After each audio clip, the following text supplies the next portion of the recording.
starring Loretta Young.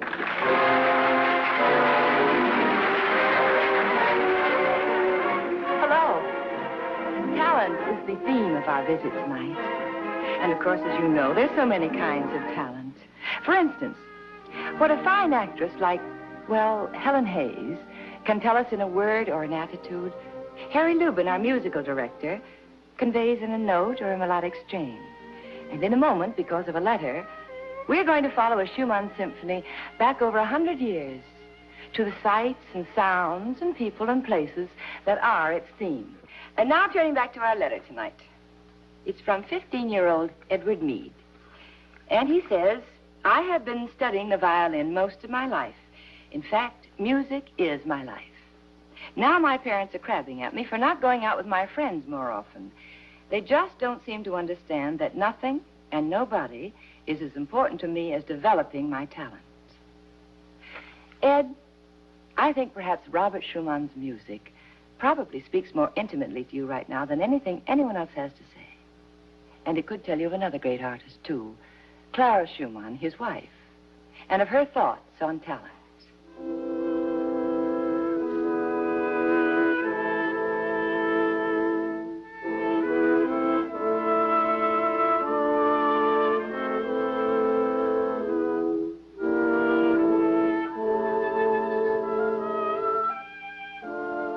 I saw that room first on September the 12th of the year 1840. Oh, it was the happiest day of my life. In that room, I knew joy and despair, life, hope, and music. Music first of all, music last of all.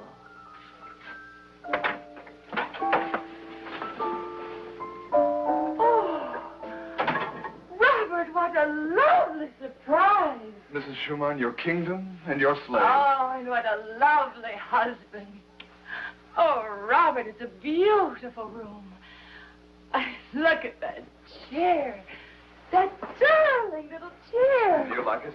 Look, Robert, it just fits me exactly. Oh, where did you ever find it? Well, that's my secret. Oh, and look at that cabinet. The work on it.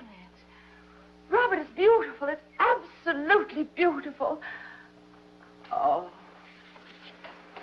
The music master. You admired it once. Oh, Robert, you are sweet. And this table. Oh, Robert, it's lovely. On special occasions, we'll eat in here. You'll sit there and I'll sit here, and the children will sit there and there. How many children are you seating? Oh, dozens. Immodest woman. Oh, darling, we must have at least a dozen children. You've missed the most important thing in the room. What? Oh, Robert, it is beautiful.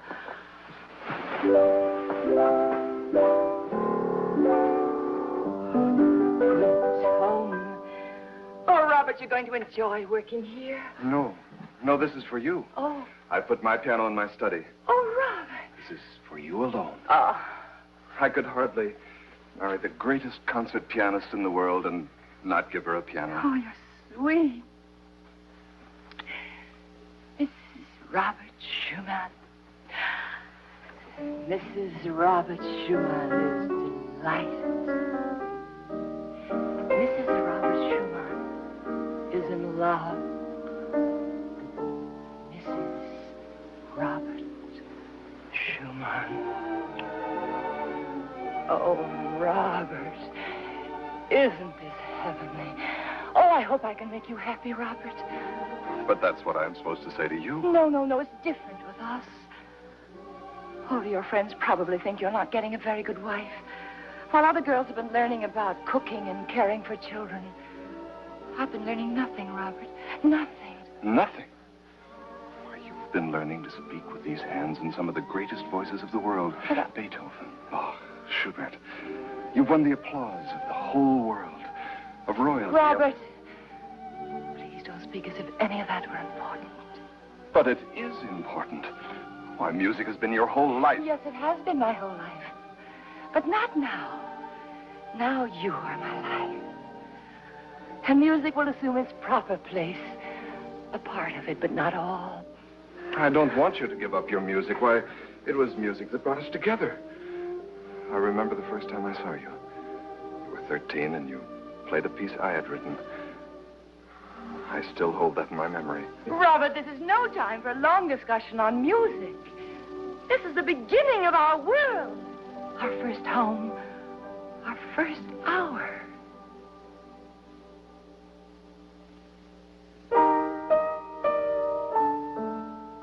Robert, coffee.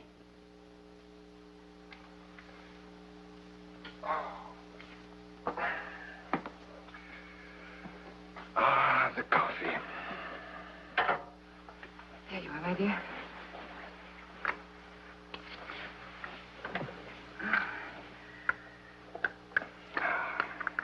Now, tell me, are you happy? Oh, Robert, I'm selfish. I want every clock in the world to stop right now. Yes, I want us to remain just like this forever. If I could write the music that I hear now. Oh, my dear, I'm sure it will be beautiful. You are very beautiful. And you are very handsome. Do you suppose that everyone talks like this when they're first married? Oh, no, indeed. No, no one ever felt like this before, Robert, I'm sure. Other people have been in love. Oh, no, not like this. No, no, this began just with us. Robert? Robert, I want you to promise me something. Promise you and never leave me. Leave you? Leave you? Robert, I had the strangest dream last night. I dreamed I followed you up a mountain. And when I got almost to the top, suddenly you were gone. I couldn't find my way up or down the mountain. Robert, I was so frightened.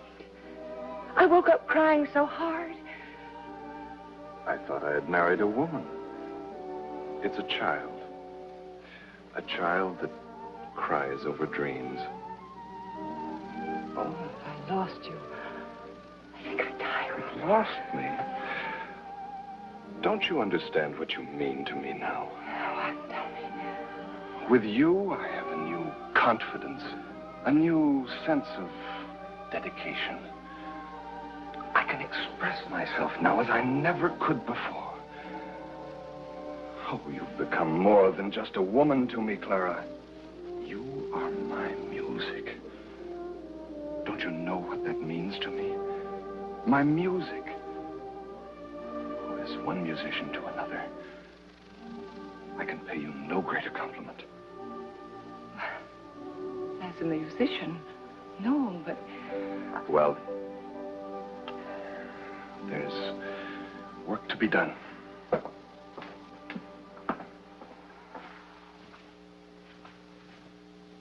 The words that I had spoken a few short weeks before echoed through the room. Till death do us part. Why did I think of death? Why did I think of partings? Why did sorrow come sifting through my heart? I did not know. I only knew it was suddenly cold in that room. That empty room that was so full of music.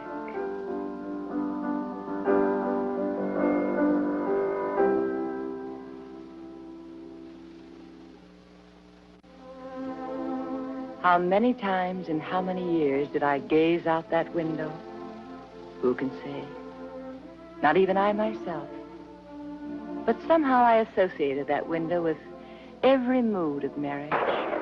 Joy, anger, tears, happiness. I remember a summer storm, thunder mingled with pain, and waiting through the long summer night to hold our firstborn in my arms.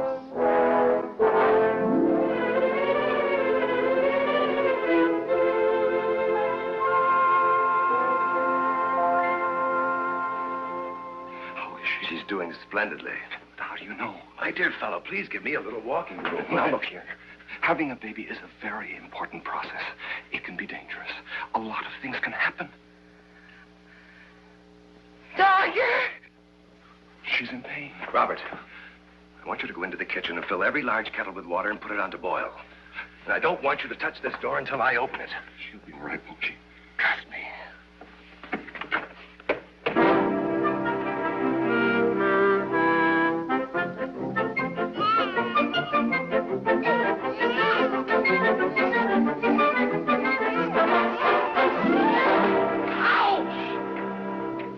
I don't know why it is, but husbands always seem to need more treatment during confinements than wives. How is she? Go in and see for yourself. No use asking you for water. I'll get it myself. How do you feel? Wonderful. Isn't she lovely? Have you ever in your life seen such tiny little hands? She must play the piano, just like you do. Maybe she won't want to play the piano. Of course she will. She's our child. She'll feel the same way about music that we do. And what is that, Robert? Music is our life. Is it? Well, of course. It's the only way I can express myself. Clara, I have no words to give you at this moment. Oh, my dear. This matchless moment. Yes. But I can give you music.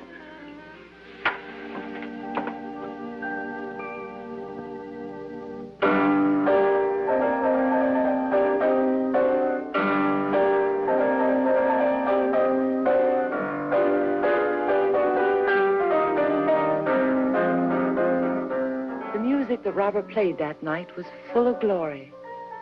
And yet I wept. I wept without knowing why.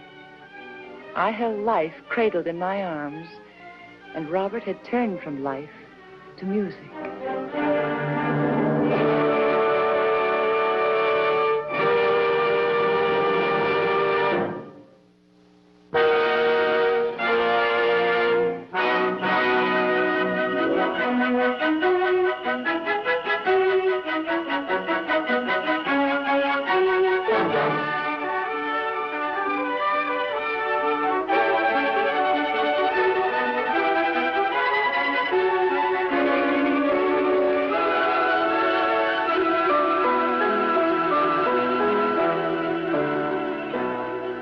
We had been blessed with 3 more lovely children.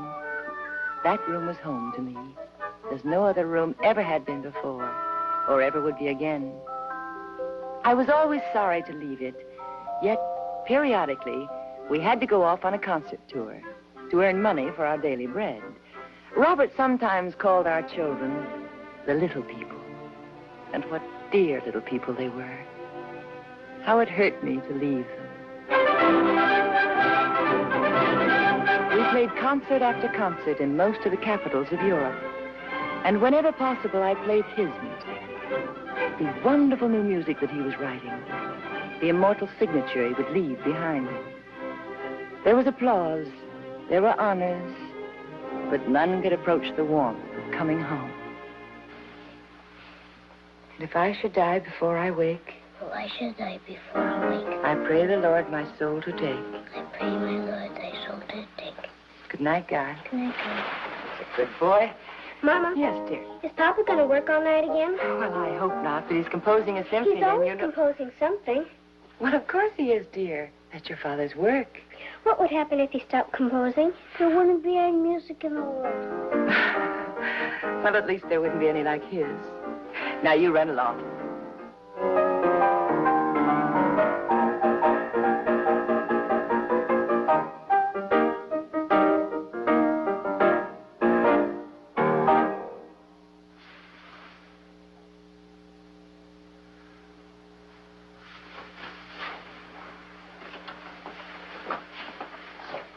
Oh, my dear, you look so tired.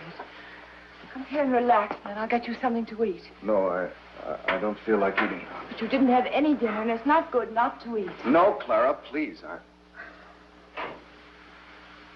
finally got that passage the way I wanted it.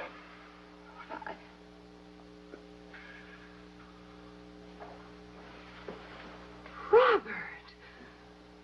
Why? I had to tie it. My hands got to the point where they wouldn't grip. It's Oh. funny the way the fingers wear out quicker than the brain. Robert, you must stop driving yourself this way. It's wrong. Wrong. Yes. I'm doing the best work of my life. I'm at the very peak of whatever creative power I have. Oh, you're writing magnificent music. There's no question about that. But don't try to write it all at once. Oh, my dear, you're a human being. And you must rest and eat and live like a human being. Do you know that you're becoming almost a stranger to your own children? And to you? Oh, no. No, not to me, never. But, Robert, I am worried about you.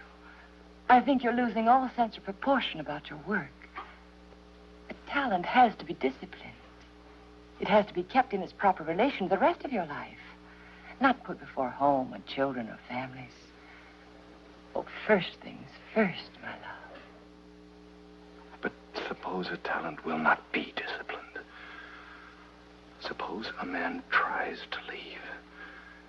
Suppose he locks the piano, refuses to pick up a pencil, but keeps on hearing music louder and louder and louder until sometimes he'd give his life to shut out the sound of it. Oh, Robert, my poor Robert. What good would it be to try to rest? What rest would there be for me with music beating, pounding, drumming in my ears? Robert, we'll go away. We'll go way up into the mountains someplace where there isn't even a piano. What you need is rest. I know it is. Maybe when I finish the symphony, we'll try. No, Robert. Not when you finish. Not when you finish. Now, Robert. I can't leave now. Not now when I'm doing my best work. But you can come back to it later, Robert. No, I can't leave it. You should know that. You above everyone. Is a symphony worth your health? Your life, perhaps? The symphony is my life. But, Robert, you're lost if you believe that. Then perhaps I am lost.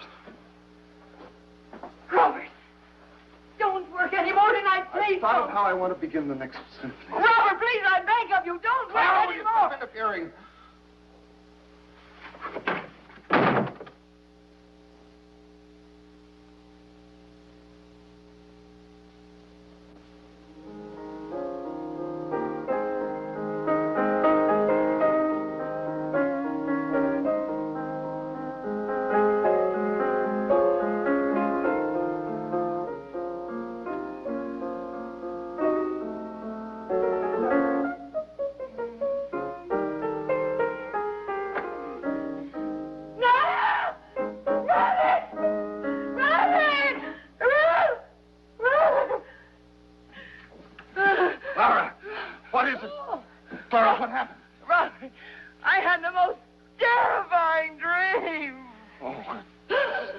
Child that cries over dreams. Oh, Robert, I remember the first time you said that to me. What were you dreaming? I dreamed that I was out in space, and I kept calling to you, Robert, and I called so loud and you didn't hear me, and then when you finally did come and look down at me, you didn't know me, Robert. Robert, you didn't even know me. Oh. Clara. Clara. Oh, please tell me again that you'll never leave me. Please, Robert, tell me you won't leave me. We were so young and sentimental in those days. Oh, please, Robert, please tell me you won't leave Stop it!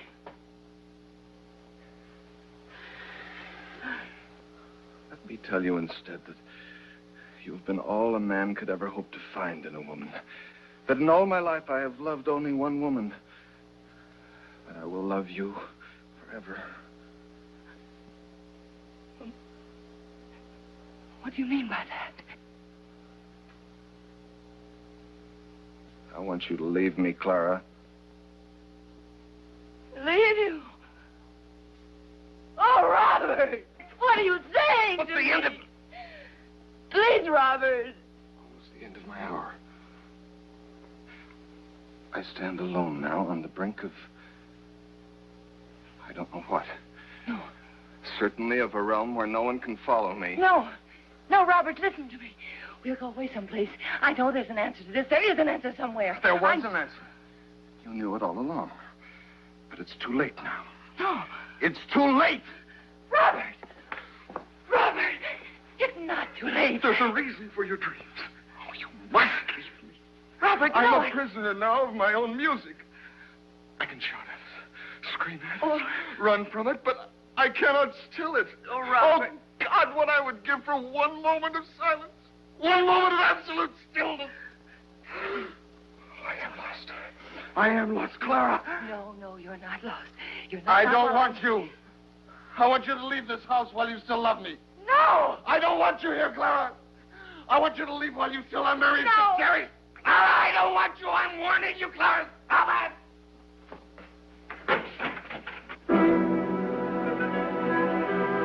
I feel as though I had been born in that room. I know that in the darkness of a certain night, I died there.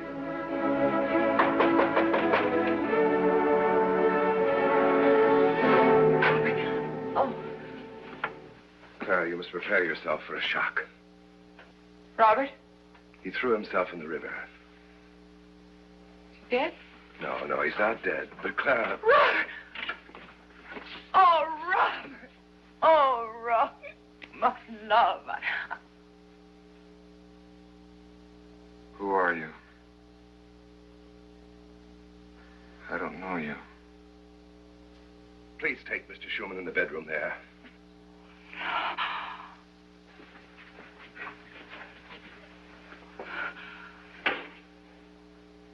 It's a complete mental breakdown. Oh. I'm afraid he'll have to go to an institution for a while. Oh. Oh.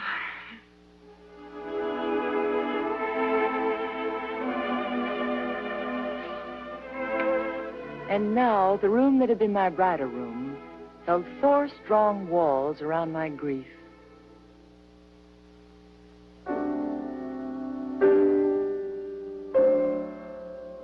I played his music then, played it for myself, played it for our children.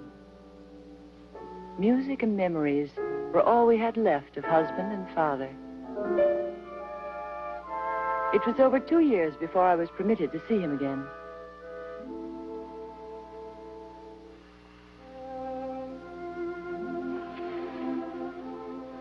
Clara? Yes, my love. Clara. So beautiful. So kind. So wise. Oh, Robert, I'm going to take you home. You're going to have all of our love, and I...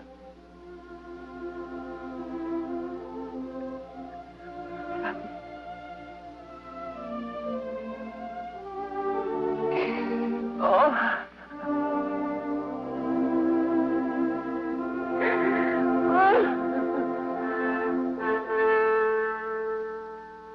And so one period of my life ended. I had been young when I first entered that room. I would never be that young again. Nor would I ever know the same warmth, the same happiness or love again. Within those walls, a love story had had its beginning and its ending. But the music of Robert Schumann would live forever.